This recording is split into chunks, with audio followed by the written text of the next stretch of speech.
warahmatullahi wabarakatuh. Perkenalkan, nama saya Siti Aisyah, NPM 214641022. Pekerjaan sebagai PNS di Dinas Perumahan dan Kawasan Permukiman. Latar belakang pendidikan S1 Ekonomi, jurusan akuntansi.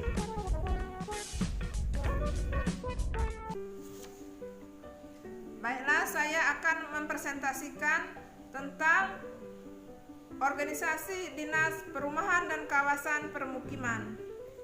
Latar belakang Dinas Perumahan dan Kawasan Permukiman. Perumahan dan permukiman merupakan salah satu kebutuhan dasar manusia dalam menata kehidupan keluarga dan kelangsungan hidup generasi. Realitas tersebut yang menjadi dasar pemikiran betapa pentingnya pembangunan perumahan dan kawasan permukiman sebagai wujud tatanan kehidupan sosial kemasyarakatan dan cermin tingkat kesejahteraan masyarakat. Dalam Undang-Undang Nomor 23 Tahun 2014 tentang Pemerintahan Daerah pada pasal 12 huruf C disebutkan bahwa urusan pemerintahan wajib dan berkaitan dengan pelayanan dasar, yaitu perumahan dan kawasan permukiman. Dengan demikian, prioritas pemerintah daerah dalam menyiapkan pembiayaan dan penyelenggaraan pembangunan perumahan dan pengembangan kawasan permukiman wajib terpenuhi dalam setiap perencanaan program dan kegiatan pembangunan di daerah. Hal ini sejalan dengan amanat Undang-Undang Nomor 1 Tahun 2011 tentang Perumahan dan Kawasan Permukiman, Pasal 3, bahwa perumahan dan kawasan permukiman diselenggarakan untuk 1. Memberikan kepastian hukum dalam penyelenggaraan perumahan dan kawasan permukiman. 2. Mendukung penataan dan pengembangan wilayah serta penyebaran penduduk yang profesional melalui pertumbuhan lingkungan hunian dan kawasan permukiman sesuai dengan tata ruang dan mewujudkan keseimbangan kepentingan terutama bagi masyarakat berpenghasilan rendah. 3. Meningkatkan daya guna dan hasil guna sumber daya alam bagi pembangunan perumahan dengan tetap memperhatikan kelestarian fungsi lingkungan baik di kawasan perkotaan maupun kawasan perdesaan. 4. Memberdayakan para pemangku kepentingan bidang pembangunan perumahan dan kawasan permukiman. 5. Menunjang pembangunan di bidang ekonomi, sosial, dan budaya. Dan 6. Menjamin terwujudnya rumah yang layak huni dan terjangkau dalam lingkungan yang sehat, aman, serasi, teratur, terencana, terpadu, dan berkelanjutan. Latar belakang masalah perkembangan Kementerian PUPR. Berbagai upaya untuk mengatasi masalah kesenjangan antar wilayah, kemiskinan, dan pengangguran telah dilaksanakan oleh pemerintah melalui berbagai kebijakan dan kegiatan nasional. Kementerian Pekerjaan Umum Direktorat Jenderal Cipta Karya sejak tahun 1970-an telah melakukan program pembangunan perdesaan melalui beberapa pendekatan. Hal ini diawali dengan program pemugaran pemukiman dan perumahan desa P3D yang bertujuan untuk meningkatkan mutu perumahan, rumah, serta prasarana dan sarana di kawasan perdesaan.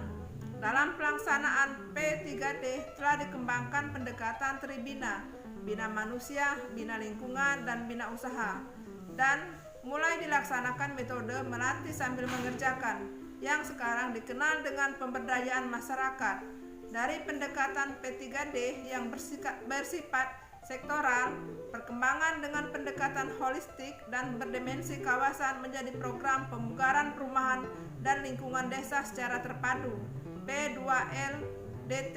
Tahun 1980-an, P2LDT dilanjutkan dengan pendekatan pembangunan permukiman desa pusat pertumbuhan P2DPP yang kemudian berkembang lagi menjadi program kawasan terpilih pembangunan pusat desa KTP2D.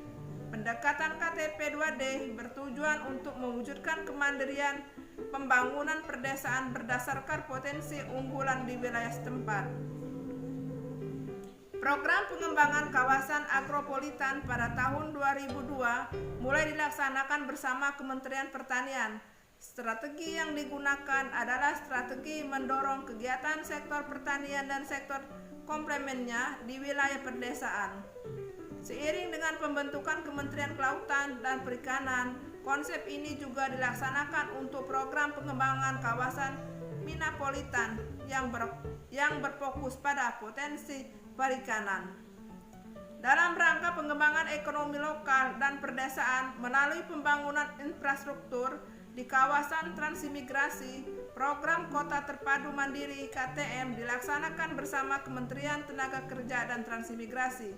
Pada tahun 2007, pemerintah melakukan kebijakan terpadu sebagai upaya percepatan penanggulangan kemiskinan dan penyediaan lapangan kerja melalui pemberdayaan masyarakat dalam program Nasional Pemberdayaan Masyarakat PNPM Mandiri.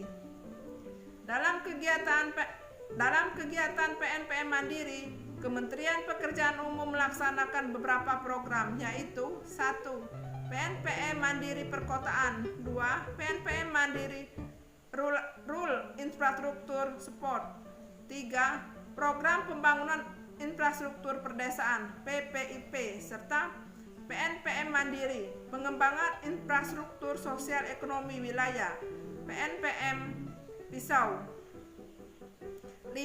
Pembangunan Indonesia dari pinggiran dengan memperkuat daerah-daerah dan desa dalam kerangka kesatuan. 6. Meningkatkan produktivitas rakyat dan daya saing di pasar internasional sehingga bangsa Indonesia dapat maju dan bangkit bersama-sama bangsa Asia lainnya. 7. Mewujudkan kemandirian ekonomi dengan menggerakkan sektor-sektor strategis ekonomi domestik. Bagaimana pemanfaatan sistem informasi? Kementerian Pekerjaan Umum dan Perumahan Rakyat mempunyai tugas menyelenggarakan urusan pemerintahan di bidang pekerjaan umum dan perumahan rakyat untuk membantu Presiden dalam menyelenggarakan pemerintahan negara. Infrastruktur utama yang dibangun oleh Kementerian Pekerjaan Umum dan Perumahan Rakyat antara lain jalan dan jembatan, bendungan, irigasi, perumahan, penyediaan air minum, sanitasi, dan revitalisasi kawasan. Dari output pembangunan infrastruktur terbangun tersebut diharapkan dapat tercapai outcome yang berkelanjutan dan berpengaruh langsung terhadap pertumbuhan ekonomi dan pelayanan infrastruktur dasar. Pada tahun 2019, Kementerian Pekerjaan Umum dan Perumahan Rakyat mendapatkan alokasi anggaran sebesar 121,94 triliun. Alokasi anggaran tersebut digunakan untuk mewujudkan ketahanan air, kedaulatan pangan, kedaulatan energi, pengembangan wilayah, penguatan konektivitas nasional, perwujudan permukiman yang layak huni dan berkelanjutan, termasuk pengusahaan, penyediaan rumah serta pembiayaannya, industri konstruksi dan kompetitif, sinergi pusat dan daerah, serta pengelolaan sumber daya yang efektif, efisien dan akuntabel. Hal tersebut didukung dengan perwujudan 5 sasaran strategis yang dilaksanakan melalui 13 program yang dilaksanakan oleh 11 unit. Pagu Kementerian Pekerjaan Umum dan Perumahan Rakyat sebagian besar adalah untuk belanja modal, yaitu untuk pembangunan fisik infrastruktur yang bermanfaat langsung oleh masyarakat. Dalam pelaksanaan pembangunan infrastruktur, Kementerian PUPR tentunya kerap mendapatkan kendala yang dihadapi antara lain. 1. Kesulitan dalam pembebasan lahan. 2. Kondisi sosial dan gangguan keamanan. 3. Kegiatan terlambat karena proses desain yang cukup lama dan perubahan desain di tahun berjalan. 4. Terjadinya bencana alam serta gempa bumi, banjir, tanah longsor, dan lain-lain. 5. Loan untuk beberapa proyek terlambat. Dan 6. Gagal lelang pada beberapa paket multi-year kontrak karena masalah perizinan, ruas perbatasan, dan long segmen. Kementerian PUPR telah melakukan beberapa upaya percepatan mulai dari pemrograman hingga pelaksanaan, meliputi 1. Memfokuskan pemrograman pada infrastruktur yang menjadi proyek strategis nasional. 2. Mempercepat proses pengadaan lahan dan proyek-proyek strategis. 3. Menambah personil di lapangan sesuai kompetensi dan kebutuhan serta pemberlakuan waktu kerja 7 hari seminggu dengan waktu kerja double shifting. 4. Peningkatan kualitas dan kapasitas sumber daya manusia, baik dari segi pihak internal, kontraktor, pelaksana, dan konsultan pengawas. 5. Peningkatan kualitas perencanaan lelang, baik dari segi kelengkapan dokumen maupun sumber daya. Dan 6. Koordinasi dan kolaborasi bersama seluruh stakeholder terkait. Kesimpulan, Kementerian PUPR merupakan unit organisasi dalam rangka melaksanakan pembangunan infrastruktur dan pengembangan infrastruktur permukiman yang dilaksanakan oleh Ditjen Perumahan Rakyat yang berkeadilan sesuai dengan rencana strategis dan direktif Presiden. Kementerian Pekerjaan Umum dan Perumahan Rakyat dengan tugas dan fungsinya dalam menyelenggarakan infrastruktur bidang pekerjaan umum dan perumahan rakyat diharapkan output program dan kegiatan yang dilaksanakan oleh jajaran Kementerian PUPR dapat berkontribusi maksimal dalam mendukung pembangunan nasional secara komprehensif. Pencapaian terhadap sasaran strategis yang dapat melebihi target yang ditetapkan di dalam rencana strategis Kementerian PUPR telah dapat menggambarkan nilai manfaat yang dirasakan oleh masyarakat secara luas dan berkeadilan. Saran, solusi dan tindak lanjut yang perlu dilakukan Kementerian PUPR adalah dengan menyusun strategi pembangunan infrastruktur ke depan agar lebih baik, antara lain: 1. Melanjutkan pembangunan infrastruktur untuk mendukung pembangunan wilayah seperti KSPN, KEK, kawasan industri, kawasan bandara, pelabuhan, dan kawasan produktif lainnya. 2.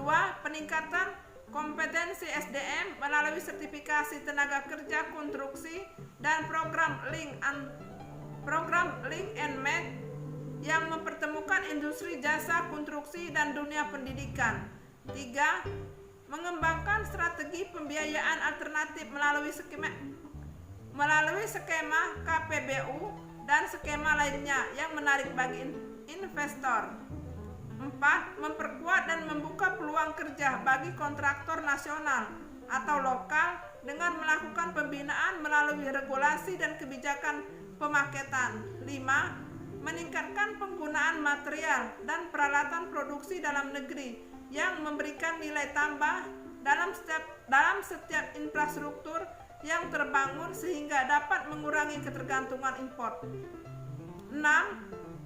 Menyederhanakan regulasi dan birokrasi, antara lain dengan revisi peraturan Menteri PUPR yang menghambat. 7. Mempercepat pengadaan barang dan jasa lelang dini agar infrastruktur diselesaikan tepat waktu dengan tetap menjaga kualitas konstruksi. Demikianlah pemaparan dari saya. Maaf jika ada kata-kata salah. Terima kasih. Assalamualaikum warahmatullahi wabarakatuh.